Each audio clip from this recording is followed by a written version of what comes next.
everyone. We should be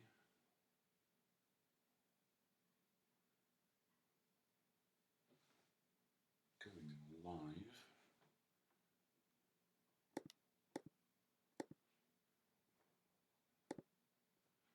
any second.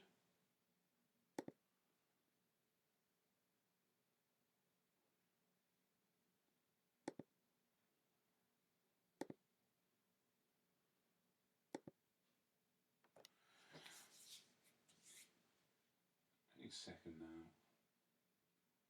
Hello, right. Just going to give everyone a second to get in here, and then we will begin.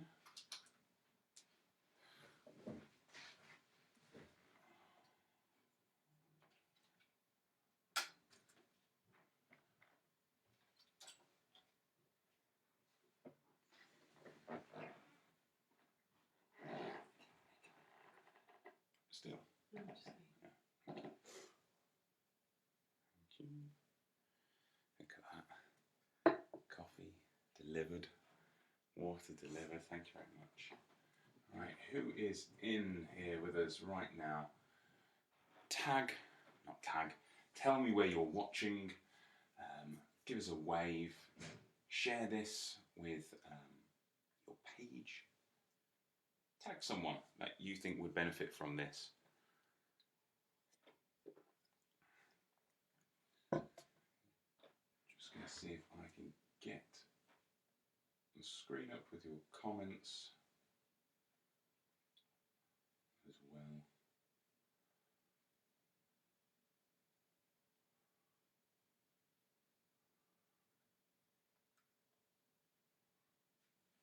That'll work with all your comments on here as well.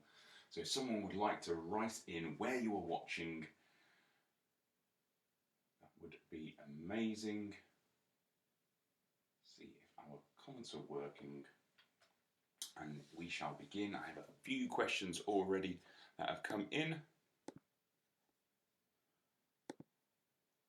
we shall begin. So, right where you are watching, I've got my laptop set up over here.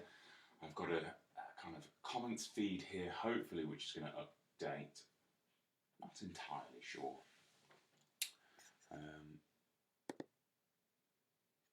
How is everyone doing? Week 1 of lockdown has been completed. Didn't really notice much of a difference myself, to be quite honest, but we quite enjoy being indoors. So maybe we're not the best judges of things.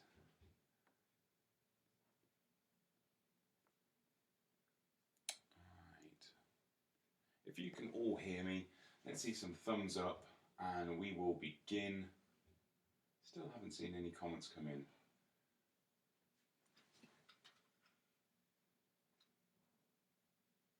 There we go. Kate's given me one from the kitchen. Damn street. I'm joking. Right, so we're going to begin. Last week we had quite a few of you who joined us live, so I'm not sure if this is showing accurately or not, but if you're watching this on the replay, hopefully you'll get some benefit from the video as well. And as always, pop something in the comments if you want a kind of post-video response. I will help you. The purpose of this is that we can take our mind off everything that's going on in the world right now, the kind of depressing nature that we're in, and possibly get some education and some benefits from this. So I will talk to you weekly about running, nutrition, health, fitness, any questions you really have, and obviously if there's something funny as well, I would love to discuss that. Watching this on a slightly different setup today, this that you are watching is our actual main camera, as opposed to last week where I was using my phone. So pop in the comments if you notice a difference, if you like it. The setup behind us, this is our office. You probably saw a little bit of this last time. And remember what I said. This is coffee. This is Sunday morning coffee. So I'll give you a little toast. On that note, I'll probably have some toast after this as well myself. Right, so questions. Everyone press their like button for the first question. A thumbs up, hopefully. This is from Kev. And Kev says, should I consider deadlifting? Is it any good as an exercise? Well, that is a very, very broad question, Kev. And it's a good one, really. The deadlift is an exercise which no one other than sports people did for an awfully long time. And then suddenly everyone's doing the deadlift. Everyone's doing these big compound lifts because that's what you do. That's kind of the effect of CrossFit almost. And yes, if you can do it, and you can do it safely and well, then it is an exercise that you should be including in your training regime, your training program, whatever you like to follow. Purely because the deadlift is a great exercise at working your posterior chain. It's really, really good for securing your trunk, developing that awareness of your posture, not just from the fact that you're pulling a heavy weight off the floor and you have to brace your abs to do that lift, but actually it rolls back. So if I turn, so it rolls back your shoulders if you do the lift correctly, so that your shoulder blades come together and you're in this very strong position right from up here through to your heels, because you want to be pulling the weight off the floor from your heels. In effect, your toes should be able to come off the floor ever so slightly as you do this lift. Now, if you find yourself rolling forwards as you do the deadlift, it's likely you are wearing too spongy trainers. So you'll often see people wearing Converse as they do the deadlift. That's not just because they think they look really cool wearing Converse, although they have started to do that. It's actually because the Converse shoe is very low profile and allows you to feel the floor really, and you pull through your heels, keeping that bar as close to your body as possible. So as you get nice and tall, you don't need to thrust your hips through. Loads and loads of people are doing that. All that does is squeeze your vertebrae together. Instead, you should be just pulling nice and tall, keeping our eyes looking straight ahead, and then lowering nice and controlled. And this way, we're going to work our hamstrings, we're going to be working our quads, we're going to be working our lower back, our glutes, our upper back. You are going to feel this exercise for days. It's going to give you DOMs, okay? So Kev, you should be including this exercise in your daily regime. Unless you don't know how to deadlift, get a good coach to teach you how to deadlift, because you can get injured very easily doing the deadlift. Don't try and lift too heavy too soon. Go high volume, build up a good foundation, and yeah, try and do it just once a week. It's a very demanding exercise. There's no reason to throw this in 3 times a week to begin with. Nothing like that. So, first question done. Definitely faster than last week. And I went on and on and on with that first question. So, question 2. Running with tight calves. Should I do it or should I not? Because I normally train with DOMs. So let's explain DOMs first. DOMs, delayed onset muscle soreness. You know that feeling after you've been to the gym for the first time in a while, perhaps, which you get maybe the day after, but usually is worse 2 days after. That stiffness, that soreness, that's DOMs, delayed onset of muscle soreness. It's really good coffee, thank you, Kate. Your DOMs basically is a signal saying that you've worked hard, you've trained really hard, and you've torn some muscle fibers, and that's it. If you don't get DOMs after a training session, it doesn't mean you didn't train hard enough.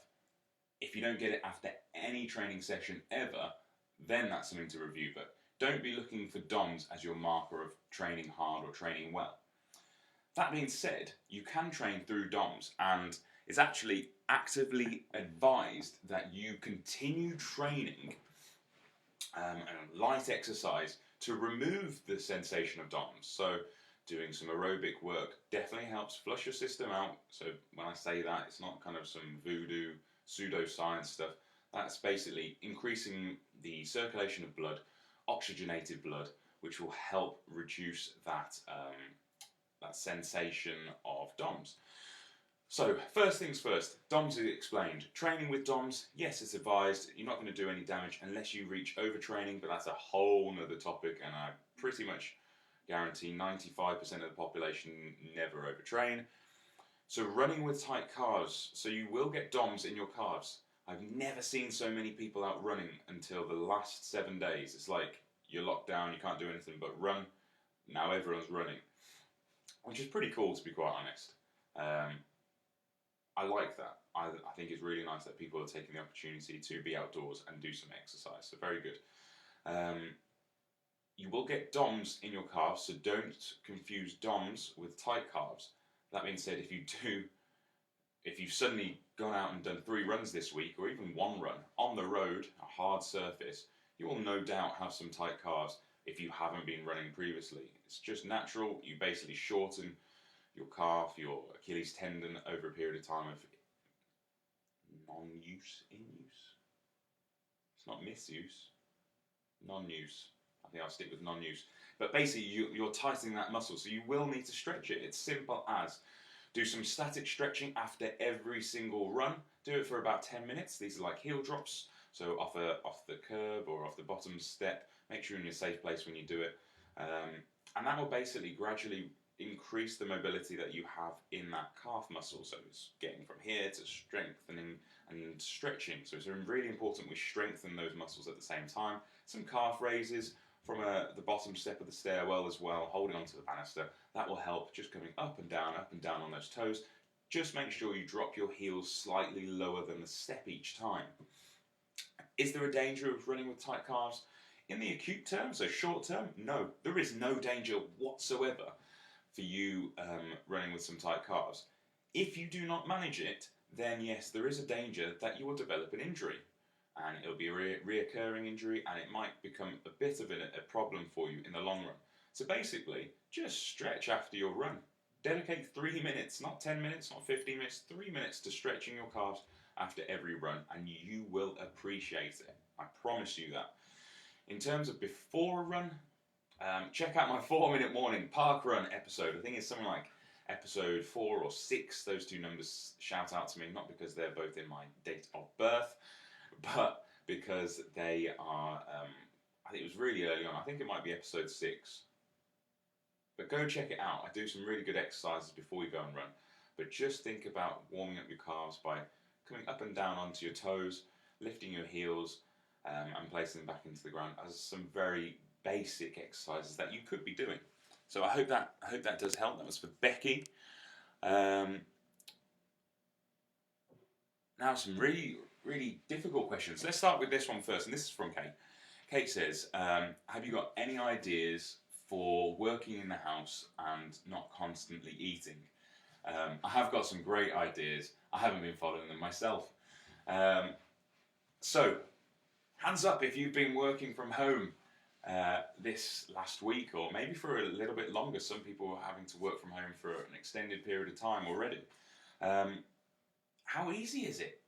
What is the temptation like for you to just get up and go to the cupboard and grab a biscuit or grab something else, knowing there's no judgment from your work colleagues that you've had 2 extra biscuits compared to everyone else? Yeah, there's the like. I know you all feel it. This isn't just me. The sensation of other people judging you, having maybe more of the snacks than them, basically stops us from gorging at work. Food availability, this is the main problem. Knowing something is available and knowing you can have it. Therefore, there are a few strategies that you can put in place. Who else has noticed that their step count is down? This is going to play a role in it. So, on a typical day, you might aim for 6,000, 7,000 steps maybe. Some of you are saying, no, I get my 10,000. Wow, brilliant, excellent work. But for a lot of us, we might be seeing that step count hitting 1,000 steps or so now you're in your house. First of all, we need to combat the mindless eating, the snacking, with some movement. And what I've used over the last week is inefficient movement. The more inefficient you can be, the more steps you are taking. So I've been deliberately leaving things in different rooms and going back to that room in order to increase my step count. And you might be saying, that's ridiculous, Arj. You probably are saying that right now. It's true though. It means that I get a few extra steps every single time. Now on Thursday I did this, and I managed to double the amount of steps I accrued in a day. And I'm not talking going from 10 steps to 20 steps, you cheeky. No, I'm talking about going from 2,000 steps to 4,000 steps just by leaving things in different rooms in the house and having to go back to those locations to move them. Like leaving things at the stairwell for next time I'll go up, I'll go and grab that and then I'll come back down. So first thing to do is increase your steps by being really inefficient with your tasks basically in the house. I'm sure your boss is going to really appreciate this. The second thing is hydration. Who here has someone who goes, oh, does anyone want a coffee, anyone want a tea? I actually didn't really enjoy that when I was in an office, and someone goes and gets you a drink. That's a brilliant idea. Hey Rich, how are we doing? Give us a thumbs up from Edinburgh. So who here has someone in the office who goes and gets drinks for them? That's an excellent way of you just being able to say, yeah, I'll have a coffee, I'll have a tea, blah, blah, blah, blah, blah. Don't be put off by the fact that everyone says coffee actually dehydrates you. I don't know what kind of coffee you're having, unless you're having loads and loads of espressos, you are not having a net dehydrating drink. If you've got a mug like this is our weekend mug. Notice the colours as well. Our weekend mug is big. There is a lot of water in there. I'd estimate that there's about 350 millilitres of water in there, and just a little bit of coffee. There's probably more in my coffee than most people's coffees. That's because I drink a lot of coffee and I like strong coffee. However, it is still net hydrating, so it is producing more of a beneficial effect. Certainly is when it tastes like that. But coffee and tea is still a way of getting some hydration in you. Every time you feel hungry, every time you want a snack, you have to basically commit to taking 2 big gulps of water or a drink. You'll notice that if you have coffee, it does suppress your appetite a little bit. So this is something that you can use, but don't overuse it. Don't start just thinking, right, I'm just going to drink coffee all the time, because that's ridiculous. But you'll find that, oh, if I have a hot drink, that will delay my sensation of hunger. Set yourself targets. Okay, I'm not having actually many steps in the day. Do I feel hungry when I wake up? No. Therefore, do not have your breakfast. There is nothing wrong with not having your breakfast. Or delay your breakfast. So it might be 10:30 is when I'm going to have my first bit of food. I'll have my coffee in the morning, my tea in the morning, and let's work until 10:30 before we eat anything at all. Don't trust the rubbish which goes on and on around the internet about, oh, those people who miss breakfast, they're the ones that actually eat more over the day. No, I'll show you the references if you need. That's not true. So, first tactic, increase our steps. Second tactic, delay our first meal if we feel like it. If you feel hungry in the morning, eat in the morning. There's nothing wrong with that.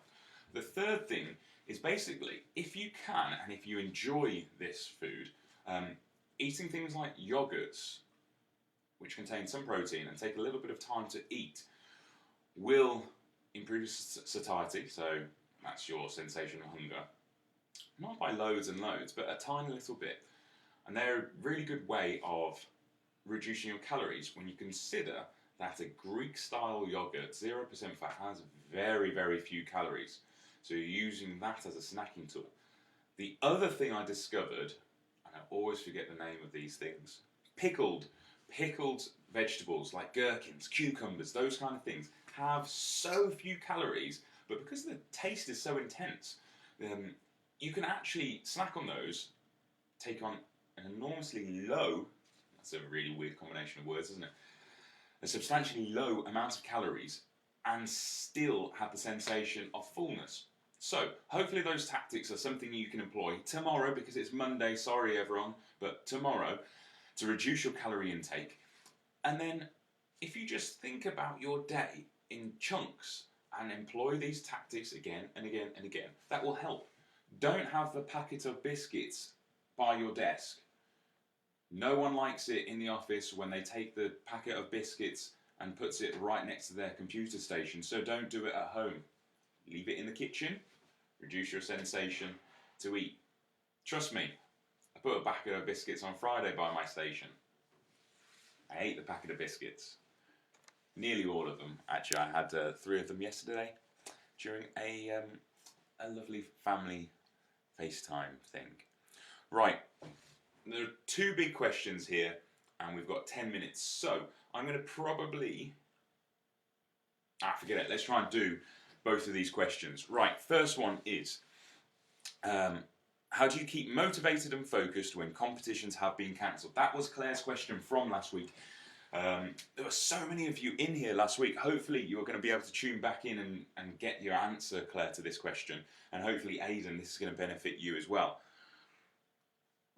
So motivation and focus when competitions have been cancelled. This is difficult for all of you athletes out there who have had your complete season ruined by coronavirus and whatnot. Obviously it has to happen. It's a necessity.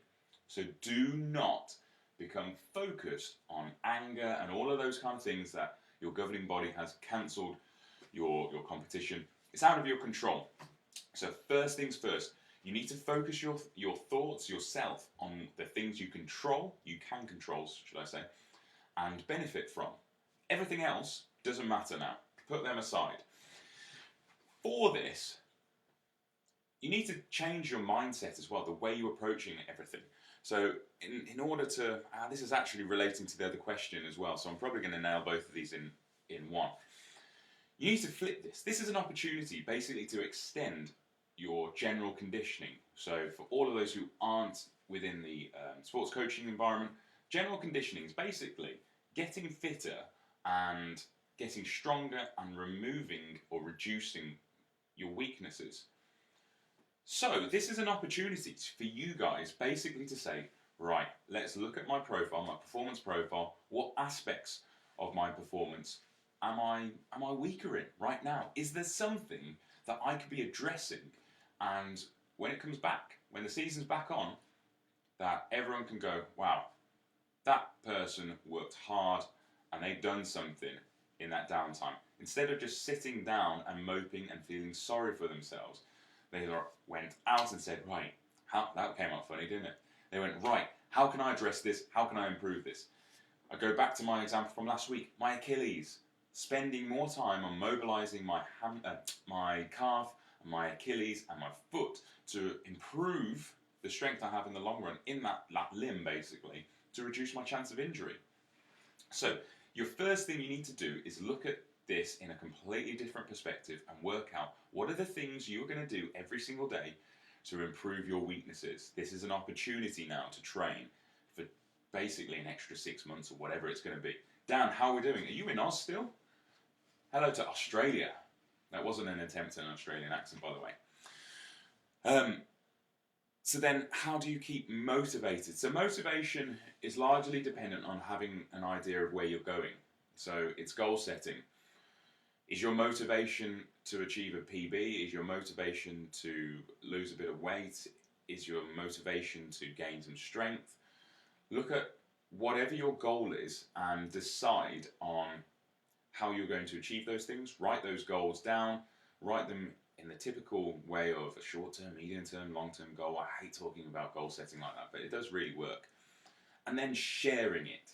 This is the thing that no one talks about. Sharing your goal with others who will keep you accountable. And you have to face it every single day or every single week, whether it's on the fridge, whether it's on the TV, whatever you do, you have to face that goal in order to address it. And that will help with your motivation, looking at the bigger picture. I spoke with one other coach last week, and they were basically talking about their vision board. They have designed a vision board for coronavirus time, basically looking at everything they want to address in a potential 12-week lockdown. We don't know how long it's going to be, but in a 12-week period where they're not able to coach maybe their athletes, or they're not able to do what they wanted to do, what can they bring to their coaching table to improve everything? So motivation is heavily reliant on goal setting, accountability, looking at it with the right mindset, and creating that vision board. So if you're one of these athletes and you know who you are, especially if you work with me, I want you to share your vision board with me.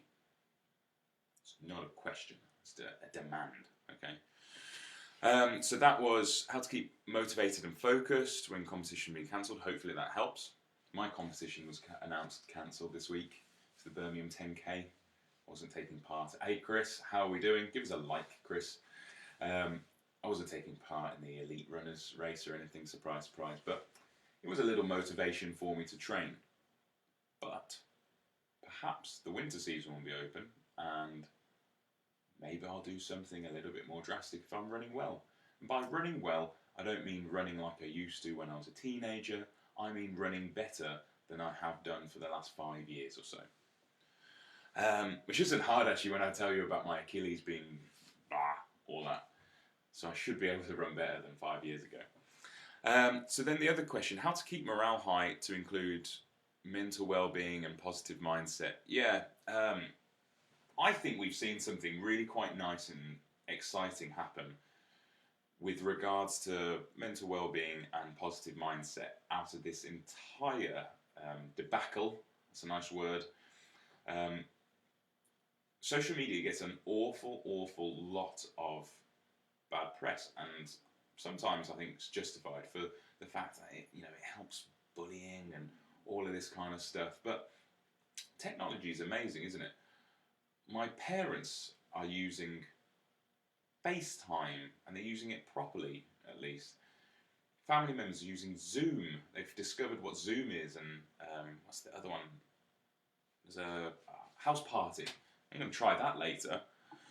So basically, people are using technology and social media to connect together and communicate a lot more. I don't really speak to my parents very much. I don't speak to them a lot, to be quite honest. And in this entire issue, this challenging time, I've spoken to them more than I normally would. And whether or not it's adversity brings out the best in most people, but technology is certainly helping us. So that relates to mental well-being, basically, in talking as much as you possibly can to people. Hey Jake, how are we doing? Talking about athlete motivations and stuff, so it'd be interesting if you have anything to add about staying motivated when competition isn't on, talking about with your background. But basically, communicating as much as possible, checking in on people that you care about at this time probably means more to them than ever before. If you have friends who are within the NHS and they're working very long, challenging days, it's probably worth asking how they are. It will go a long way. I'm making the conscious effort to do so at least once a week. Actually, some of you might have even seen a post about calling someone or texting someone that you haven't spoken to each week as a little challenge, not as one of these little COVID challenge, whatever, as just do something nice, basically. So I do think that'll address. I hope you're all enjoying your coffees, by the way. I am. I do think that will address the mental well-being part in terms of communicating as much as possible, trying to communicate with your friends at school, college, and trying to make sure that if you know someone basically only has conversation at work, what can you do now you guys aren't in work? Send them a text message. Send them a text message during hours they wouldn't expect you to reach out to them. I think that means an awful lot. I've had a lot of really nice messages from clients, athletes, and parents of athletes over the last week, because this is obviously a really challenging time for businesses like mine. And those people reaching out probably mean more to me now than ever before. So thank you. Thank you, all of you. You know who you are as well, I think. And then positive mindset. I think positive mindset really comes around to, right, what can you do with this time? What can you do to better yourself? What can you do to achieve something that you've put off for a long period of time? What can you do to address your weaknesses, like I said on the last point? All of those things, basically, write them down and look at achieving them. For me, building community is always a big thing. So if I can do anything to form more community, that's what I want this to be. This takes minds off the current topics, hopefully, and helps you guys improve your own running ability, your nutrition, whatever. Then yes, that positive mindset, doing a good deed or doing something nice does make you feel nice. It's always that discussion that was on Friends. Can you do a selfless good deed? Does it exist? But hopefully that has helped with regarding understanding positive mindset, motivation, focus, and keeping morale high. And the other really is, as you do something and achieve something, take a few minutes to recognize that. I always get my athletes to look over what they've done, 5 weeks ago or whatever, when they achieved something. Now look at all the hard work you put in. How did you get there? Why did you get there? Why was it so beneficial? Look at those things and recognize your achievements. That is how you stay positive at these times. It's not easy. You're not going to stay positive the entire time, but take those opportunities to recognize your achievements. So if you are doing something this week, which is a challenge, which is something new for you, write it down, put down what you'd like to achieve about it, how you'd like to feel about it, and then reflect on it afterwards. Right, I'm going to give you 60 seconds to write any comments, any questions you may have. Much fewer of you logging in live this week, but thank you very much for joining me. Let me know if this is a good time to do it. Do you prefer it later on? We did it later on last time round, but if you have any questions that I haven't answered already, post them now. It can be to do with anything. It doesn't need to be with health, fitness, sport, nutrition, all of that stuff either. Or if it is, then that's great as well. And everyone, click like, love, haha, wow, please. We want basically Facebook to be showing this to more and more and more people. It really does help doing those things. Just make sure I haven't missed anything. No comments yet. Come on, you've got 40 seconds to write a comment, a question. Oh, they're coming in. Look at that. It's like a firework bonanza. Kate wrote earlier, thank you. Really noticed not being on the 4th floor at office will up my steps this week. Yeah, let's be really, really inefficient around the house. Walk around as much as possible. Actually, if you have a wireless headset, by the way, and you have meetings, why on earth do you need to stand still? Walk around on those calls. Just roam as much as possible. Just make sure, A, you've got Wi-Fi or your data on, and B, you're not going to be required to look at a computer screen to talk about something. Otherwise you're going to be running back to that screen. Right, last 20 seconds to post a question up. Then, to finish off, everyone who gets to the end of this video, whether you're watching this live or you're watching this on the recap, which I know people do. So put this in perspective, 14 people watched live last week, and yet within the hour, 109 people had watched the video. So that's quite interesting. Rich has posted here, Arj, I'm thinking about going vegan to support sustainability, but concerned about protein intake. What are your thoughts?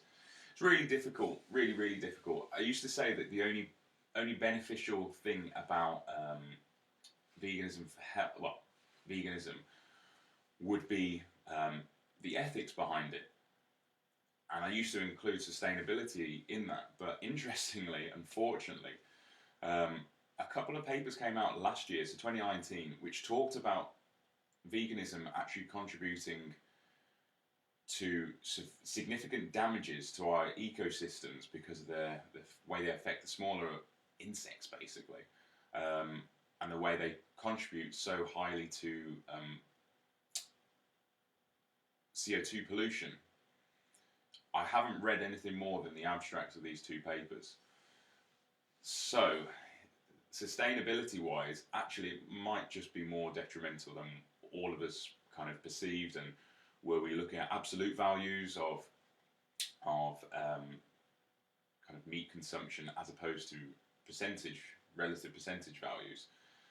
In terms of protein intake, yeah, and not just protein intake, basically leucine intake.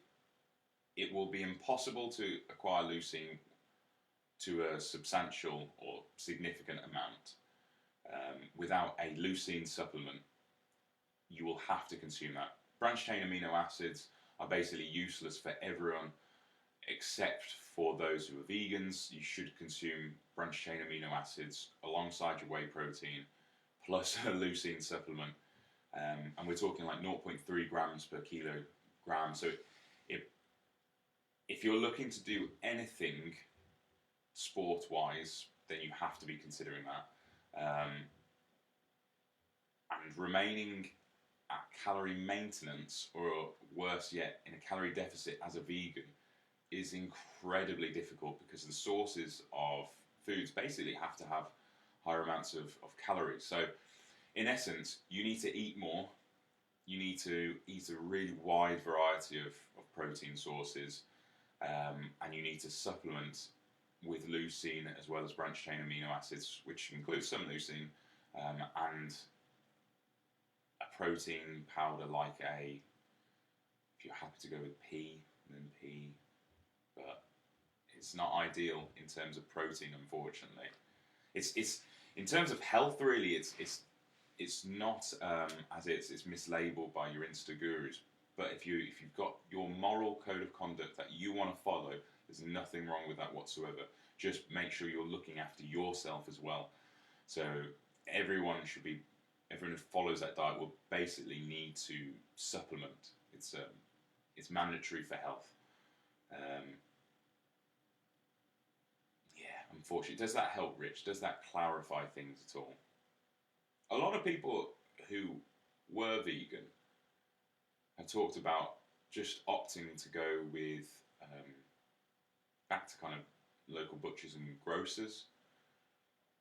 So it's okay keeping the food local, and they know how the produce is grown or the animals are kept, and that way basically reducing carbon footprint, and it's a little bit more ethical.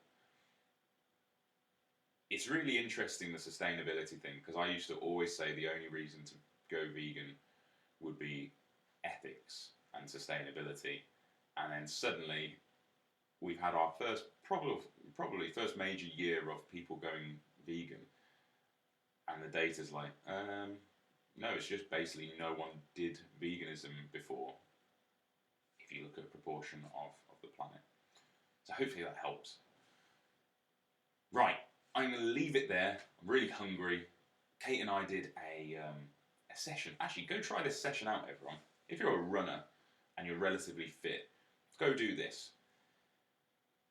6 lots of 1K reps. So 1 kilometer reps. You need to map this out first if you don't have a watch. Ideally on a nice straight road with very little traffic, which is kind of easy right now, isn't it? It's weird.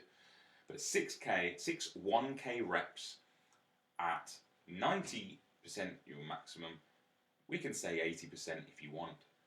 Depends how you feel. So 80 to 90% of your maximum effort with 90 seconds stationary rest in between each of those reps. That is how you improve your 5K time, everyone. That's a really good session.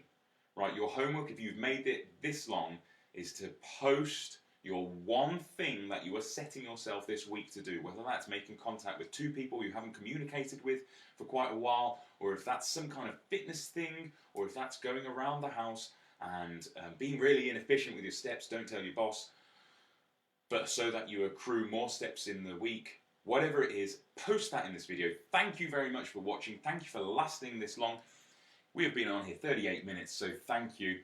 Take care, everyone. Stay safe, and I'm off if I work out how to do this.